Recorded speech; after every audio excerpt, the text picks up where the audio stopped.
নিউজিল্যান্ডে মঞ্চ প্রস্তুত, টাইগাররা কি পারবে ছিনিয়ে নিতে অবিশ্বাস্য এক জয়? আছে ভেঙে পড়ার ভয়।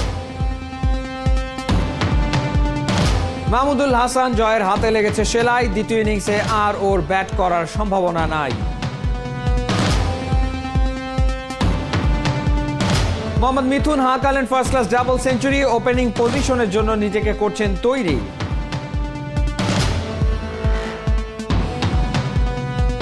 ওয়ানডে খেলবেন মাশরাফি, বিসিএল এ খেলেই নেবেন বিপিএল এর প্রস্তুতি।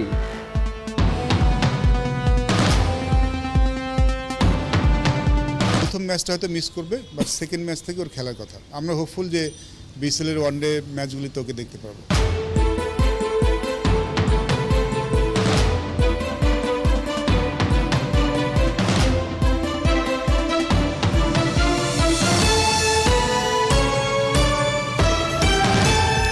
স্বাগত ৭১-এর খেলা যোগে আপনাদের সাথে আছি আমি ফাহিম রহমান। মাউন্ট মাঙ্গানুইয়ে টাইগারদের উৎসবের মঞ্চ প্রস্তুত, বেকায়দায় স্বাগতিক নিউজিল্যান্ড। অবিশ্বাস্য জয়ে নতুন ইতিহাস কি গড়তে পারবে বাংলাদেশ দল? প্রশ্নের উত্তর জানা যাবে সিরিজের প্রথম টেস্টের শেষ দিনে। ৫ উইকেট হারিয়ে চতুর্থ দিন শেষে ১৭ রানের লিড নিয়েছে নিউজিল্যান্ড। ওদের দ্বিতীয় ইনিংসে সংগ্রহ ১৪৭। আগুন ঝরা বোলিংয়ে ৪ উইকেট শিকার করেছেন ইবাদত হোসেন। রহমান পেয়ারের রিপোর্ট।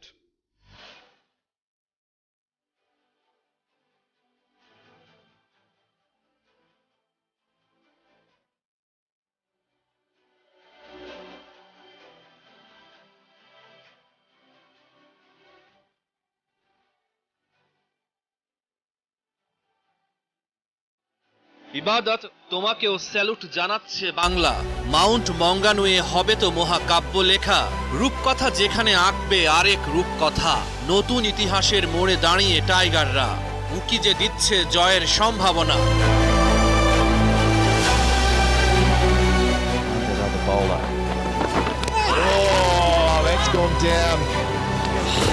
আছে আক্ষেপে পড়ার যন্ত্রণা। দুটো ক্যাচের সাথে একটা রান আউটের সুযোগও যে হাতছাড়া।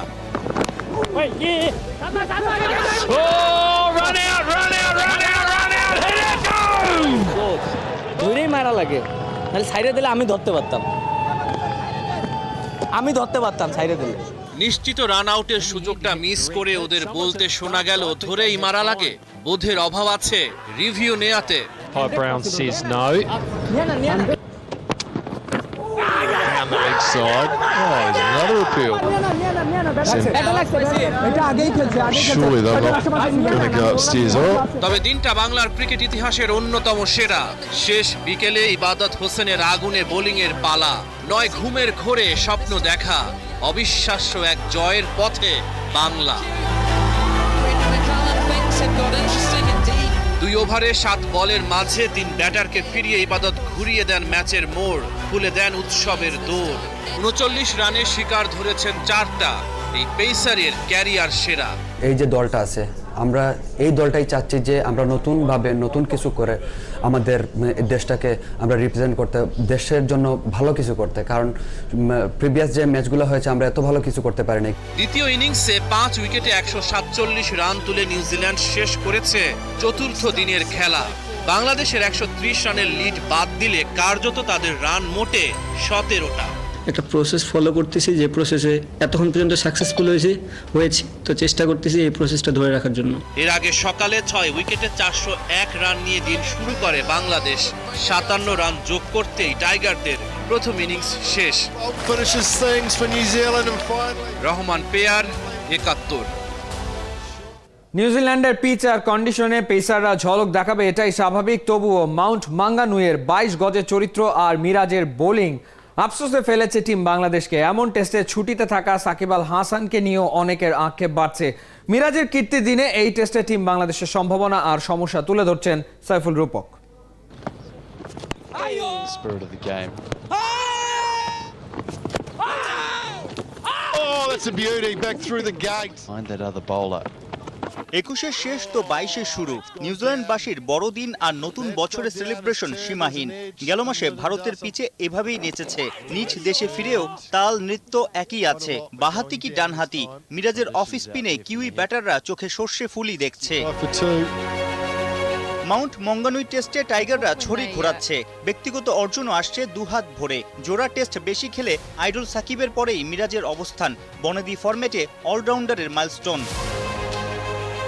চলমান টেস্টের হাল ছুটিতে থাকা সাকিবের আফসোস বাড়াচ্ছে। নিউজিল্যান্ডে সাকিব মিরাজ 4 হাত 1 হলে হয়তো 4 দিনেই ম্যাচটা জিতে যেত লাল সবুজের বাংলা। রৌদ্রোজ্জ্বল মাউন্ট মঙ্গানুই, বে ওভালের পিচে পেস আর বাউন্সের তারতম্য বেশ, আচমকা টান, কখনো আবার আনইভেন বাউন্স। মিরাজের সাথে সাকিবের জুটির বিষয়েই হয়তো নীল হতো কিউইরা। সুপারম্যানের অভাবটা ভালোই টের পাচ্ছেন মুমিনুল। কাপ্তান নিজেও হাত ঘুরিয়ে সাফল্য পেয়েছেন, তবুও পঞ্চম দিনে বাধার দেয়াল হয়ে দাঁড়িয়ে আছেন রস টেইলর। টেইলরের টেস্ট ক্যারিয়ারের শেষ সিরিজ, টেস্ট চ্যাম্পিয়ন নিউজিল্যান্ডের জন্যই সম্মান বাঁচানোর ক্ষণ। স্লো টার্নিং উইকেটে ডানহাতি টেইলরের জন্য সাকিবের অর্থোডক্স স্পিন আর আর্মারেই হয়তো ভেঙে যেত শক্ত দেয়াল। পঞ্চম দিনে টেইলর ইতিহাস গড়ে ফেললে, সম্ভাবনা জাগিয়েও নিউজিল্যান্ডের মাটিতে প্রথম জয়ের অপেক্ষা বাড়লে সাকিব কি দায় এড়াতে পারবেন? টেস্টে এমন সুযোগ হরহামেশা আসবে কি? সবচেয়ে প্রয়োজনের সময়ে সাকিবের সার্ভিস মিলছে না। বছর 4 ধরে টেস্ট খেলায় তার অনীহা, কঠিন সিদ্ধান্ত নেওয়ার সময় বুঝিয়ে এলো বিসিবির। সাইফুল রূপক, 71। নিউজিল্যান্ডের মাটিতে টেস্ট জয়ের সামনে বাংলাদেশ ড্র করলেও সেটি হবে বিরাট ঘটনা, কিন্তু এমন একটা দিনে বাংলাদেশ মাহমুদুল হাসান জয়কে পাচ্ছে না। আঙ্গুলে 3টা সেলাই লাগায় ছিটকে গেছেন তিনি। চতুর্থ দিনের খেলা শুরুর আগে ফিল্ডিং অনুশীলন করতে গিয়ে ডান হাতের আঙ্গুলে চোট পেয়েছেন জয়। 7 থেকে 10 দিনের জন্য মাঠের বাইরে থাকতে হবে তাকে। মাহমুদুল হাসান জয় আজকে ফিল্ডিং করার সময় ওর একটা রাইট হ্যান্ডের ওয়েব প্লেসে কাট ইঞ্জুরি হয়েছে, তো in between 3rd and 4th ফিঙ্গারের মধ্যে। তো আমাদের ডক্টর এখানে যিনি ছিলেন উনি অলরেডি এটাকে স্টিচ করে দিয়েছেন, ওর 3টা স্টিচ পড়েছে। তো দেখা যাচ্ছে যে ওকে এখন আন্ডার 7 থেকে 10 দিনের মতন অবজারভেশনে থাকতে হবে। শ্রেণীর ক্রিকেটে ক্যারিয়ার সেরা ইনিংস খেললেন বিসিএল এ ডাবল সেঞ্চুরি হাঁকিয়ে। লাল বলে প্রথমবার ওপেনিংয়ে নেমে 150, 1 সেঞ্চুরি আর 1 ডাবল সেঞ্চুরি মোহাম্মদ মিঠুনের। বেশ উপভোগ নাকি করছেন নতুন ব্যাটিং পজিশনটাকে। নির্বাচকদের আস্থা কুড়াতে চান একের পর এক লম্বা ইনিংস দিয়ে। বিস্তারিত নাহিয়ান বিন জসিমের রিপোর্টে। খেলা শুরুর আগেও খবর নিয়েছি এবং ব্রেকে এসেও জিজ্ঞেস করছিলাম যে কী অবস্থা। আমাদের এখানে লাঞ্চ টাইমেই তো ওখানে শেষ হয়ে যায় খেলা, তো লাস্ট নিউজ পেয়েছি লাঞ্চ টাইমে। টাইগাররা যখন মাউন্ট মঙ্গানুই কাঁপাচ্ছে মিরপুরে, মোহাম্মদ মিঠুন তখন প্রথম ফার্স্ট ক্লাস ডাবল সেঞ্চুরির পথে। দেশে থাকলেও মনটা পড়ে আছে সুদূর নিউজিল্যান্ডে, ওটাই যে বাদ পড়া মিঠুনের আলটিমেট টার্গেট। ফিরতে হবে ঘরোয়া ক্রিকেটের পারফরমেন্স দিয়েই। মিঠুন সেটা জানেন, বুঝেন, তাই নিজেকে বদলে ফেলার ইঙ্গিত দিচ্ছেন ব্যাটিং পজিশন বদলে। আরও একবার টিম ম্যানেজমেন্টের আস্থা কুড়ানোর মিশনে ক্যারিয়ার সেরা ইনিংস খেললেন বিসিএলে। আসলে ন্যাশনাল টিমে তো পারফরমেন্স ছাড়া বিকল্প কোনো কিছু নাই, ব্যাক করতে হলে পারফরমেন্স করতে হবে।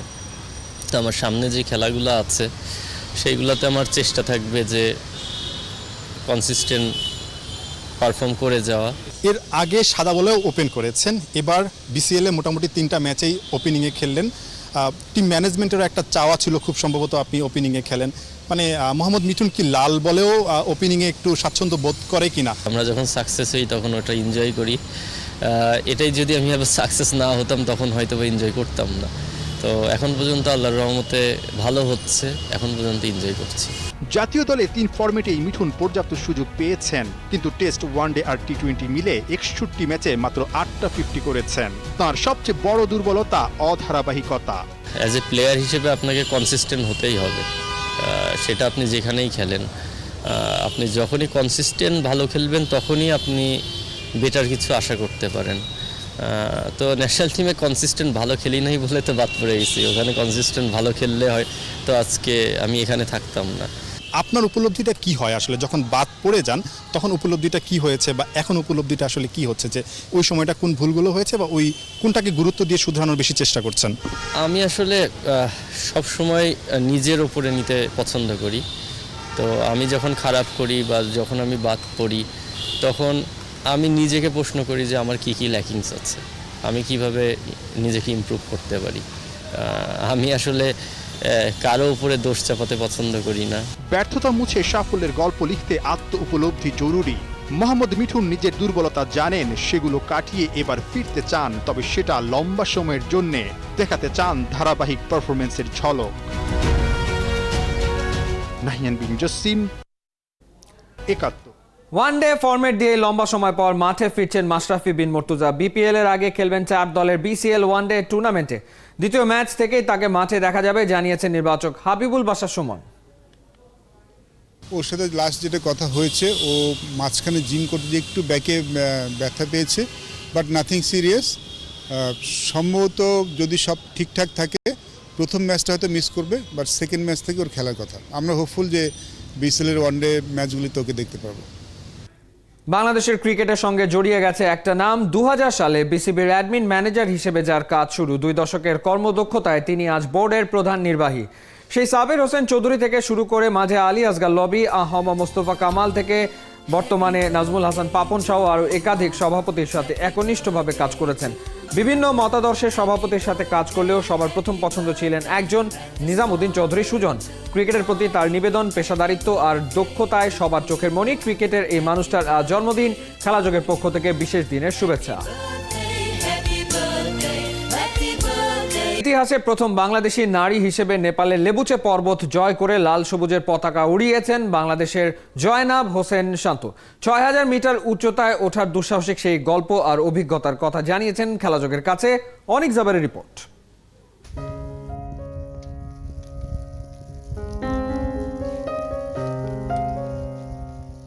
পাহাড় শুধুই মানুষকে ডাকে, রোদ আর ছায়ার লুকোচুরি পাহাড়ের বাঁকে বাঁকে। পৃথিবী নামক গ্রহটিতে যখন থেকেই মানুষের পদচারণা, তখন থেকেই দুঃসাহসিক সব কাজ করে যাচ্ছেন তারা। তেমনি এক দুঃসাহসিক কাজ করেছেন বাংলাদেশের জয়নাব শান্ত। বাংলাদেশের প্রথম নারী হিসেবে নেপালের লেবুচে পর্বত জয় করেছেন জয়নাব। সেই জয়নাব আজকে আমাদের সাথে আছে ৭১ খেলাযোগের সাথে। জয়নাবের কাছেই শুনবো তার সেই অভিজ্ঞতার কথা। পর্বতারোহণের ইচ্ছেটা আমার ছোটবেলা একদমই ছিল না, বরং আমার শারীরিক পরিশ্রম, খেলাধুলা এগুলো আমি বরং কমই করতাম।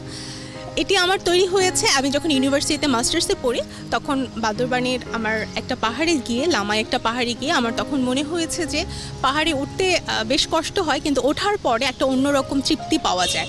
কারণ ওখানে একজন মানুষকে সব কিছুর পরীক্ষা দিতে হয়।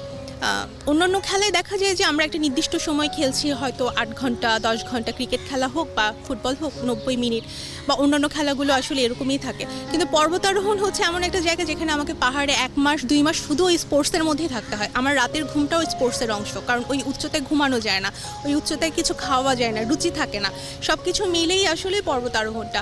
6119 মিটার উপরে বাংলাদেশের পতাকা উড়ানোতেই যেন সব শান্তি জয়নাবের। দীর্ঘ 1 মাসের ভয়ানক জার্নি, মৃত্যুকে খুব কাছ থেকে দেখে আসা সব ভয়ানক অভিজ্ঞতা এক নিমিষেই ফুলের মতো কোমল হয়ে যায় এমন অর্জনে। আসলে 30 লক্ষ শহীদ এবং 2 লক্ষ নারী বীরাঙ্গনা যাদের অবদানের কারণে আমরা সেই স্বাধীনতাটি পেয়েছি, সেই সময়টায় দাঁড়িয়ে যখন আমি বাংলাদেশের পতাকাটি তুলে ধরতে পেরেছি, তাদেরকে স্মরণ করতে পেরেছি, এই সময়টা আমার জন্য আসলে জীবনে একটা অভূতপূর্ব সময়।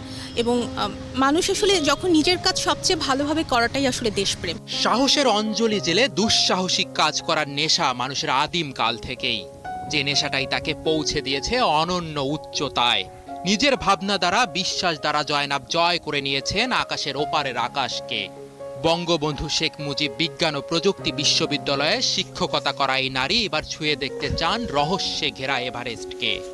স্বপ্ন আছে পৃথিবীর সর্বোচ্চ চূড়া এভারেস্ট শৃঙ্গতে আরোহণ করা, সেটি স্বপ্ন আছে এবং সেই জন্য আসলে নিজেকে ধাপে ধাপে তৈরি করতে চাই। আমরা যখন একটা নির্দিষ্ট জায়গায় বেস ক্যাম্প পর্যন্ত পৌঁছাই, তারপরে হচ্ছে প্রচণ্ড স্নোফল শুরু হয়ে যায় এবং টানা 36 ঘন্টা টানা স্নোফল হতে থাকে। যে আমাদের টাবু একেবারে স্নোতে ডেবে যাওয়ার মতো অবস্থা হয়েছে, কোমর সমান, বুক সমান বরফ কোথাও কোথাও। এবং সেই জায়গাটায় আমরা বেশ মৃত্যু ঝুঁকিতে পড়েছিলাম এবং আমাদের আশেপাশের পর্বতগুলোতে অনেক আরোহী নিখোঁজ হয়েছেন, মারা গিয়েছেন। আরে মেয়েরা তো কিছুই পারে না। সমাজের এমন কটাক্ষ শুনতে শুনতে বড় হওয়া জয়নাব শান্তর মনটাও ধীরে ধীরে অশান্ত হয়ে উঠেছে। সমাজের প্রচলিত বৈষম্যের বিরুদ্ধে তিনি উদাহরণ হয়ে উঠেছেন। 30 লক্ষ শহীদের উদ্দেশ্যে তার এই অর্জন উৎসর্গ করেছেন। আপনার মতো বাংলাদেশের কোনো নারী যদি পর্বত আরোহণ করতে চায়, তাদের জন্য আপনি কি টিপস দিবেন? তারা তার আসলে সে দৃঢ় মনোবল লাগবে, সাহসী কিনা তিনি সেটি দেখতে হবে। সেই সাহস যদি সঞ্চয় করেন এবং দৃঢ়তা যদি থাকে যে না আমাকে করতেই হবে, তাহলে তিনি আসতে পারেন। অনিক জাবের, একাত্তর।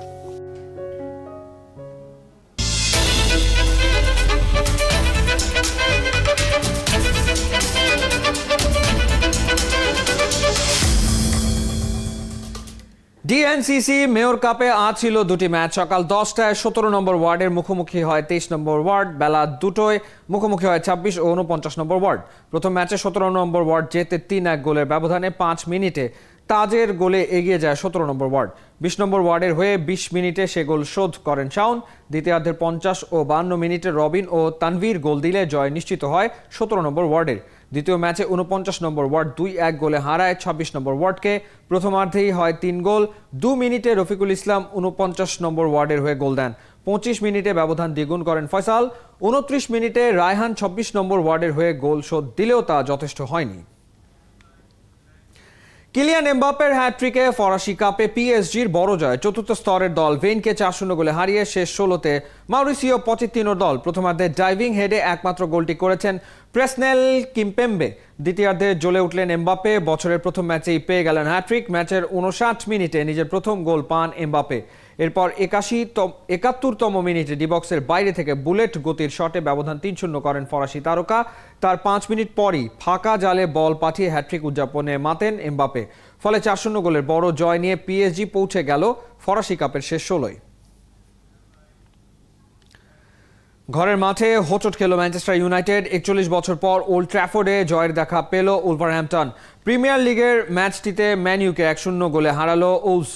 প্রথমার্ধে এই ছিল এই মুহূর্তের খেলাযোগে সরাসরি সংবাদ অনুষ্ঠান দেখতে থাকুন 71-এর ফেসবুক পেজ এবং সাবস্ক্রাইব করুন 71-এর ইউটিউব চ্যানেলে। প্রতি মুহূর্তে আমরা জানাচ্ছি করোনা সবশেষ ভয় নয়, সচেতনতাই জয়।